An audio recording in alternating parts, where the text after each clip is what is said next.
everybody, and welcome to Unapologetic. It's a pleasure to have you all here. It's a pleasure to be here. I'm your host, Lepinobi, and we got Taylor in the house. Happy Monday. Happy Monday. Today we're going to be talking about something super interesting, and it's the idea of whether or not somebody can be transracial. Now, you might have heard this debate be sparked years ago when we met the likes of Rachel Dolezal, a white woman who claimed that she is actually black and is transracial, started doing her hair and the curls and making her skin a little darker, talking differently, and the world freaked out about it. How dare you say that you are a different race, especially an oppressed one? How dare you take on that identity? It's not possible. It's not real.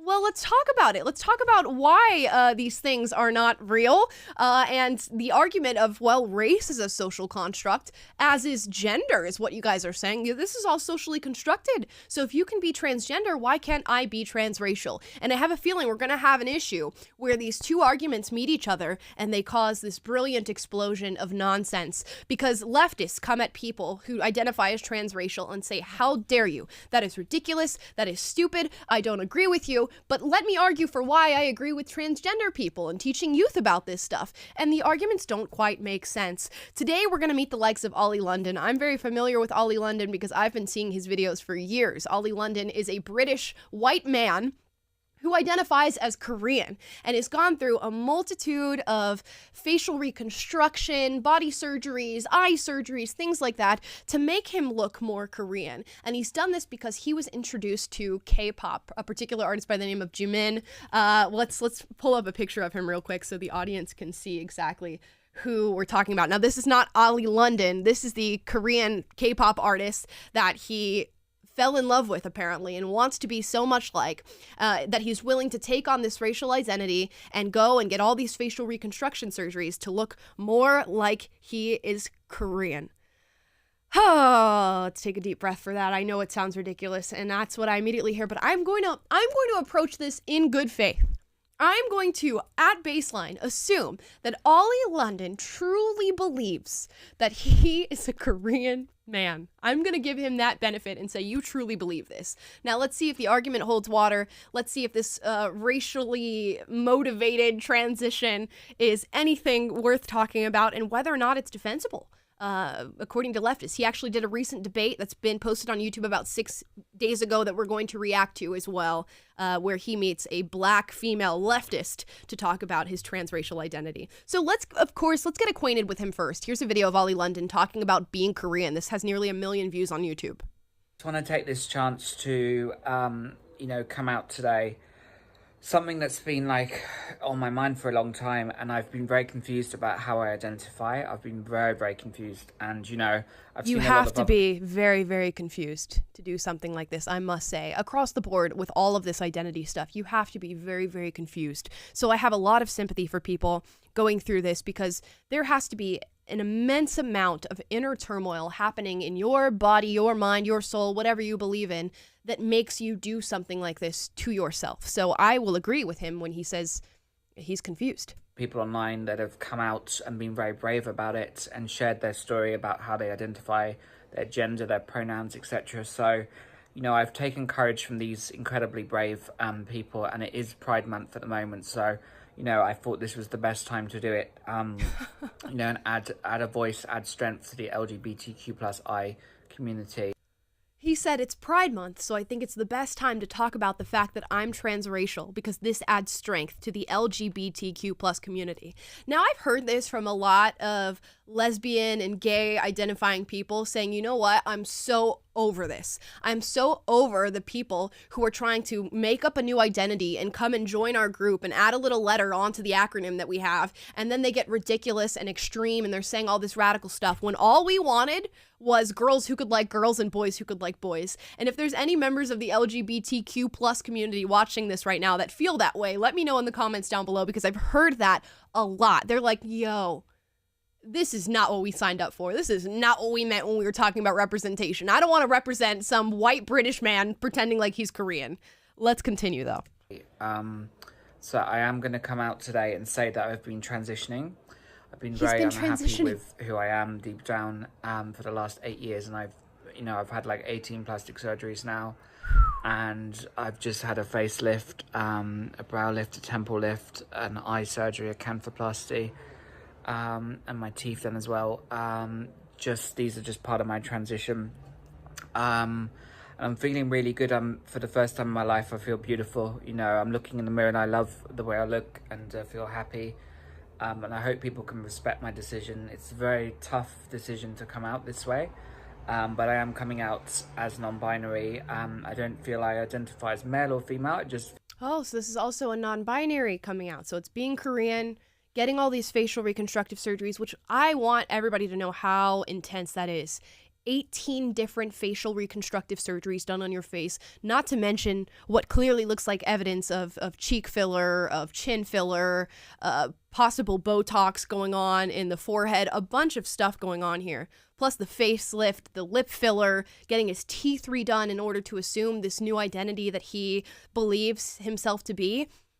That's really, really bad. It's really bad to, again, feel so much inner turmoil that you feel the need to, in ways, mutilate your body to reach this standard that you think is what you were meant to be or what you were born as. And if this is real, although in good faith, I will say it's real, although I believe there are strong elements of attention seeking, because Oli has been seen all over the world now for this very identity, has been featured by the BBC and all these different news organizations that are calling him and wanting to talk to him about this identity. I believe attention seeking is very much attached to a lot of the things that Gen Z and young people are experiencing right now when it comes to identity. But this is just wild. Attention seeking is one thing. The other thing is going through the process of facial reconstructive surgery to assume this identity, and that's something that he's done. Wow. I feel like I'm just in the middle. And my pronouns are they, them, Korean, Jimin, because I know a lot of people don't understand me, but I do identify as Korean, and I do look Korean now. I do feel Korean. I don't identify as British, so please don't refer to me, any media or anyone online, as British, because He says, I identify as Korean and now I look Korean, and don't ever refer to me as British in any media or anything where you talk about me, because that's not how I identify. Babes, you were born there? You got the whole accent going on? You're British. I'm so sorry. That's like me saying, no, don't call me an American because I identify as being Japanese. Come on. There's only so much room for this. But again, who opened the door for this to be allowed? It's the people who said you can be any gender you want and you can be non-binary. That's what opens the door for these other socially constructed things to come into question. When is time going to come into question? When do I get to look at my phone and go, oh, well, it's 3:09 here where I am right now, but I'm going to say it's 5:09 and everybody else has to act like that's the time that it is right now. And when is age, another somewhat socially constructed feature about ourselves, when is that going to be called into question? When are we going to be able to be trans age, which we've had discussions about that? TikTokers who identify as girls when they are fully grown men. We've seen that happen. So how far? How far do we go on this slippery slope that we're all sliding on every single day now? Let's keep watching. I identify as Korean. That's just my culture. That's my home country. That's exactly how I look now. And I also identify as Jimin. That's my Korean name. But not only that, I know it's a little bit confusing for some people. Nobody's ever come out as Jimin or Korean, but this is something that you guys know if you've followed my journey for the last 8 years. I've really struggled with identity issues, with who I am, with who I am. It's a very tough one. So I've finally had the courage. I've undergone my racial can't think of the word, transitional surgery. I've transitioned to a non-binary person, they, them, Korean, Jimin, and I finally have the Korean look, so I'm actually really happy. Do you know how offensive this is? And this applies to all trans identities. I'm going to say this, and I do not care. I will not be apologizing for it. That's the name of the show.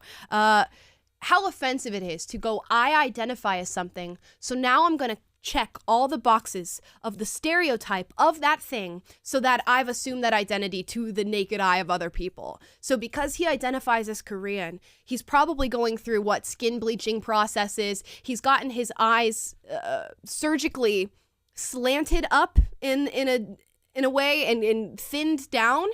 He's gotten his face lifted. He's gotten all this Botox done. He's gotten his nose thinned. He's gotten filler put in his lips because that's what he believes Korean people look like. That's the stereotype that he sees in his eyes because of all these K-pop stars that he watches, and that's the identity that he assumes. Now think about that, and think about how offended one might be to hear that, and how all these people on the left and the right go up in arms about transracial identities and say, that's so stupid, how dare you, that's unbelievable. Why is it not the same for gender? Because we've reacted to transgender individuals looking and going, well, I'm a man who identifies as female, so I'm going to get these big boobs, and I'm going to get this sort of Victoria's Secret angel plastic surgery done, and I'm going to fill my lips, and I'm going to assume most of them, or at least a lot of them, assume this identity of just like this bimbo type look of that's the stereotype that I've seen from women, this sort of very sexualized presentation, and that's what I'm going to take on because that's what it means to be a woman. That's what he thinks it means to be Korean, to just assume this identity and assume the look, and that's what biological men who identify as women think what it means to be a woman. That's what they think too. Same thing for females who identify as male and suddenly want a beard and they get the top surgery and all that stuff. That's what they think it means to be a man or to be a woman.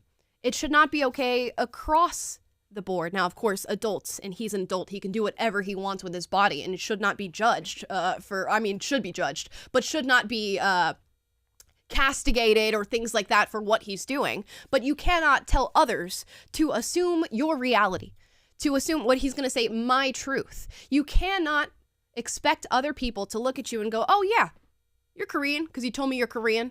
So I'm not going to call you British. I'm not going to refer to where you're actually from. I'm just going to call you Korean. The same thing with gender.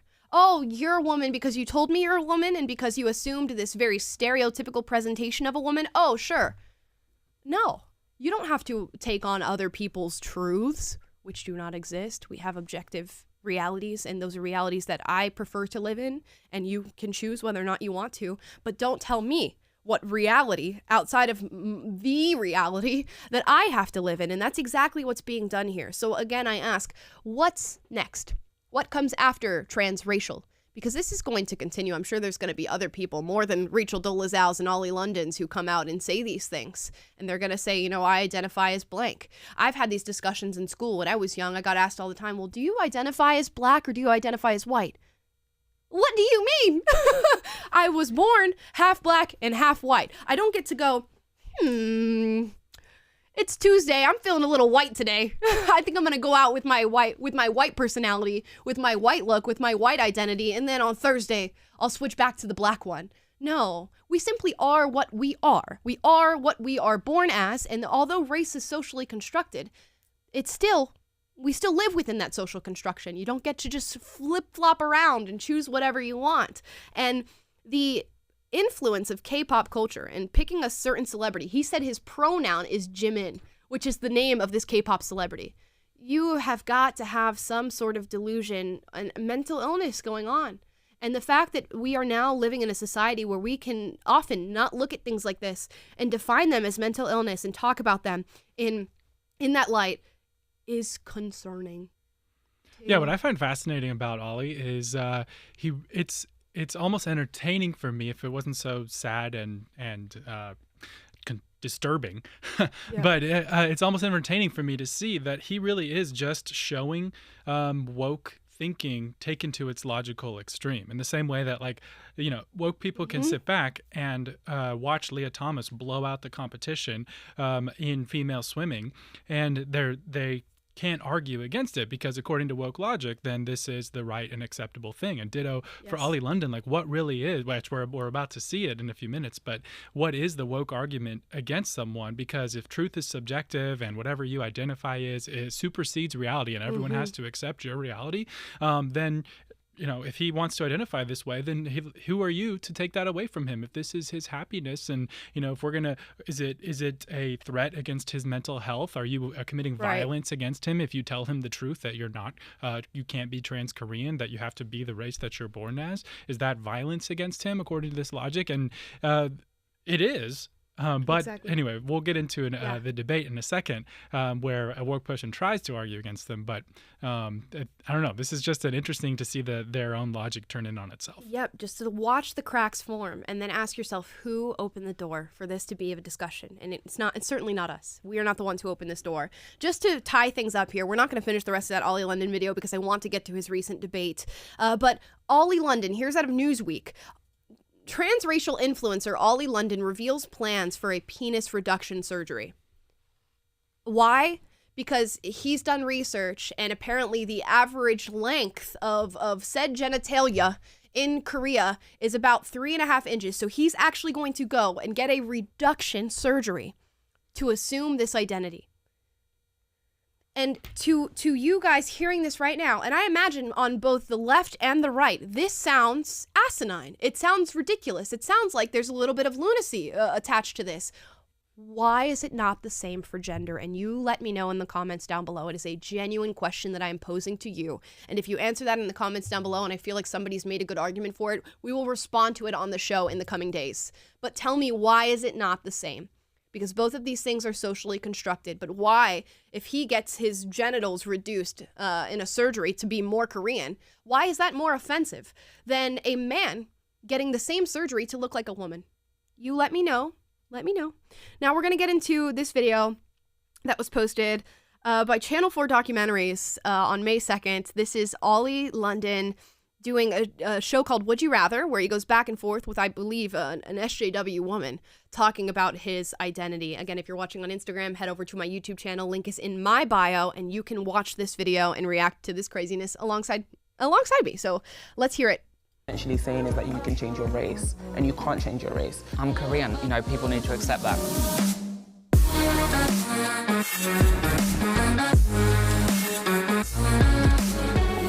Tell me how you racially identify. I identify as Korean. I used to live in Korea. I was living there for 1 year. I love the culture, I love the history, the people. You know, I've put myself through a lot of pain. I've had a lot of surgical. Yeah, his surgeries have healed. I don't know that it makes him look any more Korean. Certainly does not sound Korean when I'm looking at him, but we'll continue. Just to have more of a Korean aesthetic. I spent a lot of time learning the language, learning how to cook Korean foods. I came out earlier this year sharing that with the world. People didn't really get it. She's like, oh, you came out, huh? As Korean, huh? Okay. Not everybody will understand straight away, but I hope over time people will be kind of more accepting with me. Cringing. Transracial does not exist, and I think it is very, very harmful for us to push the narrative that it is possible to switch races. I was not happy the way I was, so I went to Korea and I had the most incredible experience of my life. It changed me, gave me happiness, and people have no right to take that happiness away from me. Okay, I'm going to cut off there. If you guys are watching on PragerU YouTube, we're saying goodbye to you today. Go to my YouTube channel to watch the rest of the show. I'm going to cut off for Instagram as well. Go to my YouTube channel to watch the rest of the show and see what we're looking at. Bye, guys. Link in bio. Okay. Unbelievable. So, another thing that's interesting about this is he's saying, I didn't even have this identity, 8-9 years ago. I went to Korea, I saw it, and I thought, oh, this is what I want to be. So instead of just appreciating a culture, which you can do by learning the language, by learning how to cook their food and doing that at home,